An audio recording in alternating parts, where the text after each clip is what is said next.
GKFX Prime presents the Market Analysis Webinar. Hello, welcome to this weekly webinar where you can see on the screen in front of you, we are looking at Ethereum. Ethereum hit a record high last week. Ether, the token of Ethereum that is, reached 2100 for the first time. And just tracking through the price action here, you can see there was a triangle pattern on the daily chart where we had a one higher low, one lower high put together, sort of condensing consolidation, and then we had the breakout last week. And so in the run up to that, if I put my if I start my Fibonacci at the start of the year, the rally beginning in January that ended up in mid-Feb, you can see we pretty much pulled back one half of that. We pulled back 50%, rallied up again, found support at the 38.2% Fibo, and we've seen a lot of strength since then.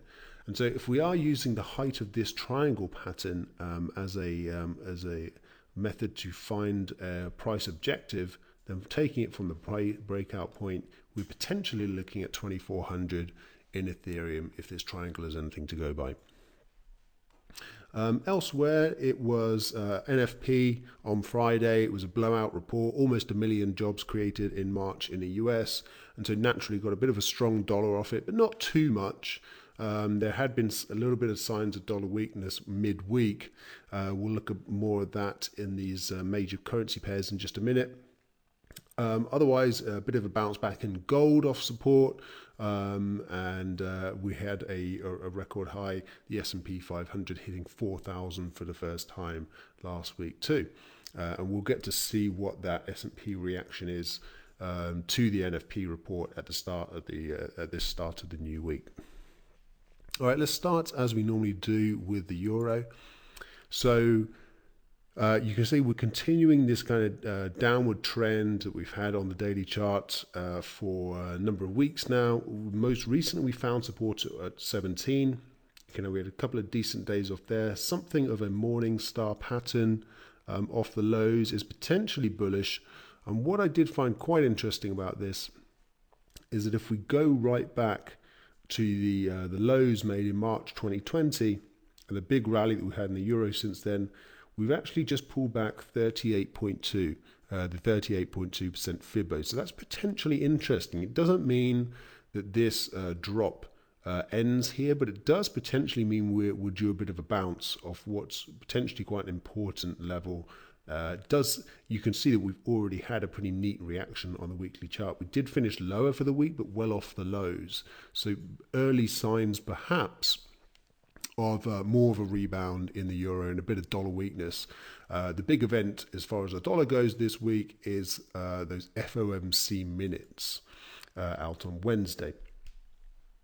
So here's what we're looking at. We're looking at potentially this 38.2% Fibo acting as a bottom.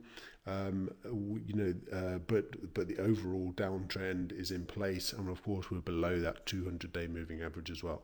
If we do get some moves to the top side, potentially it's where these old highs came in, also stretching back through that consolidation over there, is either in 119 or potentially we get all the way up to 120 or just below it, which was these two peaks before the last drop.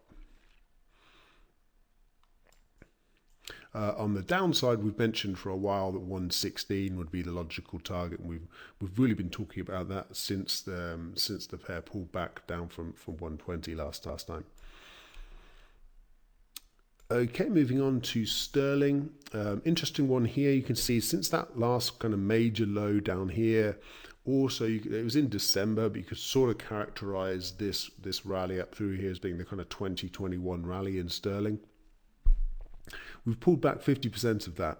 So another potentially interesting level in one of the major FX pairs. It's always good if the pound and the euros sort of start to stabilize around the same levels. And so you can see that the 50% level seems to have worked from this low down here, rallied up, found support at 137, the round number. And since then, we've pushed up through 138, but we're still a fair distance below 140, which was where we found resistance 3 times before that big drop. So again, looking potentially at the end of a multi-week correction in the pound, but still early days yet. And then what we want to see on the 4-hour chart is actually this fairly clear-cut bit of resistance being taken out. And then we have the 200 period moving average on the 4-hour chart up there at 139. But the fact that we've held on to 137 after a couple of tests is certainly a good sign. We've put in a higher low.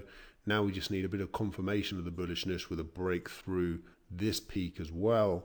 And then ideally buying into some sort of weakness, anticipating a move up to 140. That's the bullish scenario. If that doesn't play out, we do have got a bit short-term rising uptrend that could kind of characterize whether this strength gets maintained, a drop through there, and we could be looking at a challenge of 137 again. And for the third time, it likely wouldn't be such a positive scenario. We would probably, the level would more than likely give way if we were down there for a third time. Okay, let's have a look at dollar yen. It's been a great trending market of late. Now we're consolidating a little bit. We got ahead of 110 and we're just consolidating before 111. So at the moment it looks like a fairly bullish setup. It looks like just a flag that you would expect a break to the top side from. Something along these lines is what's happening at the moment. And so 110 is the major level down there. Maybe we get a little test of 110 again, or there's on this 4-hour chart we've got that little peak through there. You'd anticipate that after having consolidated through around 109 for a while, it wouldn't make so much sense to finally top out at 111. And then if we look at our weekly chart where we're kind of targeting here, the big level really is 112. But maybe with that known, maybe we do see some profit taking come in early after such a massive rally. Maybe 111 does end up being the place that the market tops out, but there isn't any evidence of that really yet. That last week the price closed at highs of the week, and we only just had a little short-term consolidation pattern that looks more bullish than anything. If we do get a breakdown through the pattern still, I suspect we want to see buyers coming in. Things only would really start to turn bearish if we just can't take out that high just below 111 again. If we get a drop, a rally up, but it doesn't, it peters out before 111 and rolls over again, that's when we can really start to think about being bearish. But otherwise, it's a very bullish trend for the time being. Moving gears to the oil market, if you remember, it was the OPEC decision last week, and it was quite interesting because OPEC decided to gradually, OPEC plus, obviously, including Russia, decided to raise output. That should, in theory, be bearish for the oil market, but I think the sense was that it gave a bit of certainty on the supply side. So rather than not agreeing to raise output and keeping output steady this time, and then suddenly the price jumps up and they increase the supply a lot in, say, June, they've decided to stagger it starting in June.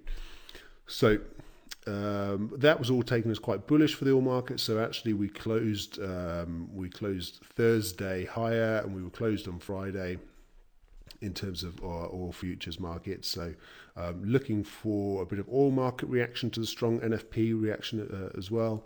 Potentially, it's very choppy looking, and there's kind of two heads, if you like, but potentially we're looking at a sort of inverse head and shoulders bottom here.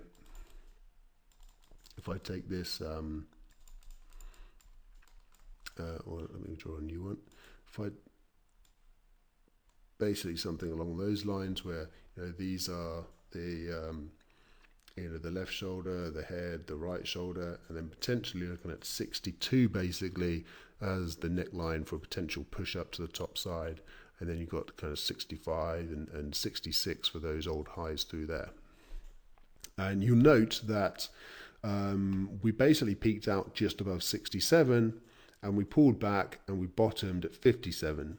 So by that logic, oil traders have bought into a $10 drop in the price of a barrel of oil. So that potentially, just look at that round figure, potentially that's a reason why the oil price has bottomed out. I think you do have to stay positive here in oil, despite that real big sell-off. Maybe that was just natural because the price had been going up for so long. But it does seem to have stabilized, and we're still well above the 200-day moving average. So maybe we need to come back to that. But again, it looks more positive than negative. If we fail at 62 and start rolling over and testing 57 and an actual break through 57, I think that would be the time to turn more cautious and expect maybe we do catch up to that 200-day. So moving on to the gold market, and we mentioned midweek in some of our daily commentary that looked like a double bottom was happening in gold, and we've had a couple of days of follow through on that, particularly, and it even happened despite that despite that strength in the dollar. They will get a proper reaction, you could say, in the gold market at the start of the new week to that big NFP number. In theory, it's good for the dollar, and so not good for gold having such a strong NFP result. Also implies higher interest rates, which again is not good for gold. But nonetheless, it does seem like 1680 has at least provided a bit of a floor for gold for the time being. A decent rally off the low. It's still a downtrend. But we've just held on to the low, which is basically a sort of first sign of bullishness. Really, what we want is for the previous peak to get taken out, and so that would be the completed double bottom.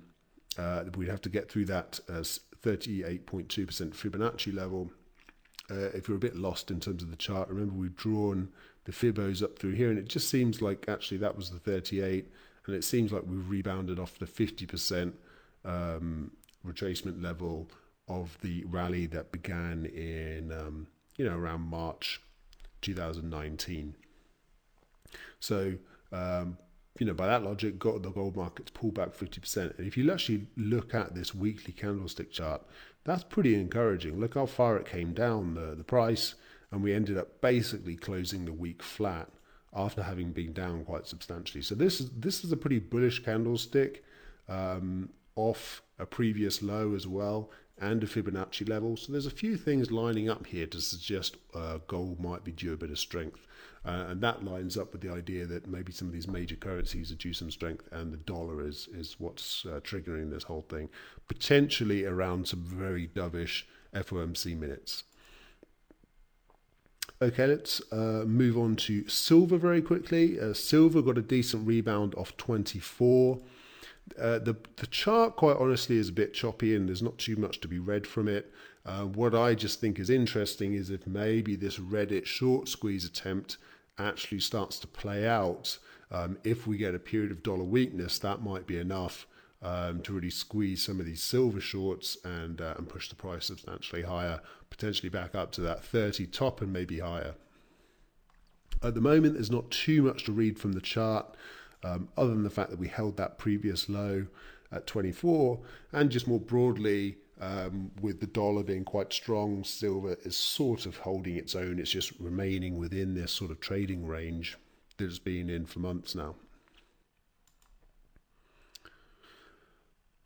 Okay, and then I mentioned in the opening gambit that the S&P 500 hit 4,000 for the first time, so new stock market record highs. This is the daily chart, and we had mentioned that it was a 50% pullback, and the 3850 level seemed to be interesting. That was around last week, and we got a rebound off the lows. So a few things lining up to suggest that might actually just be enough to be the low, and indeed it was. And we pushed higher for the next few days. Stumbled a little bit at the old highs, and then it broke through. And I would think that probably that's why I had it down on a 1 hour chart here. Maybe the price pulls back. If you say that's the high from last week, Maybe we get a 50% pullback, but I wouldn't be surprised if we don't even get too much of a pullback at all, because we did take a while, not at the 4,000 level, but at levels just below it.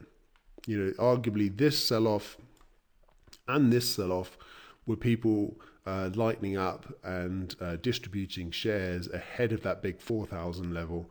But it, you know, eventually more buyers came in. There were more buyers than sellers, and we're up through the record heights. And so I don't think suddenly more sellers try and sell on the market now that we're above 4,000. I think that process has already happened, and that now the prices can potentially push a decent amount higher from here. And if that is going to be the case, there isn't going to be too much of a pullback. If we drop straight back below those old highs, and you know, potentially even below 39.50 again, then that's almost a failed breakout, and that would not be a bullish scenario, and that would be pretty bearish. But let's see if that does play out. For the time being, I don't think it will. Last but not least, just drawing a couple of trend lines here on this Bitcoin chart, because I think they work kind of well. You can see we have this first low down here. It chops through these lows, but then it quite neatly goes through these lows here. And then we have this low through here, and it kind of grinds through this. Actually, it's kind of lost its shape a little bit. There we go. This low here through there. And so kind of parallel trend lines, if you like, which I think somehow came out of place. There we go. That's better. You know, they seem to be capturing the trend pretty well. You know, we're struggling a bit at this 60,000 level, but arguably it's a similar sort of process to the S&P 500. There's some distribution going on, definitely, but it does seem like with the higher lows that more buyers are coming in than those distributing, and a breakthrough 60,000 should be pretty positive for the price. And given that we've been kind of building up to it for a while with a couple of sell-offs, I think we can move substantially higher in Bitcoin again, if we get that confirmation that the trend is still intact with that break above the high. And if we are looking for a change in trend, well, that's why we've got these rising trend lines in place. A break through those, and that's when I think we can turn a bit more cautious, expect more of a kind of choppy action, and potentially it turns into a sort of sideways range with 60,000 as a top, and you know, more like 45,000, you know, where we were basing around through here as the bottom of the range, which we've kind of already done a little bit, but not on this recent pullback. Right, that's it. Calling it a day there. Thank you very much for watching, everyone. Good luck trading this week, and make sure to subscribe to the channel so that you don't miss the video coming out next week. Thanks, everyone.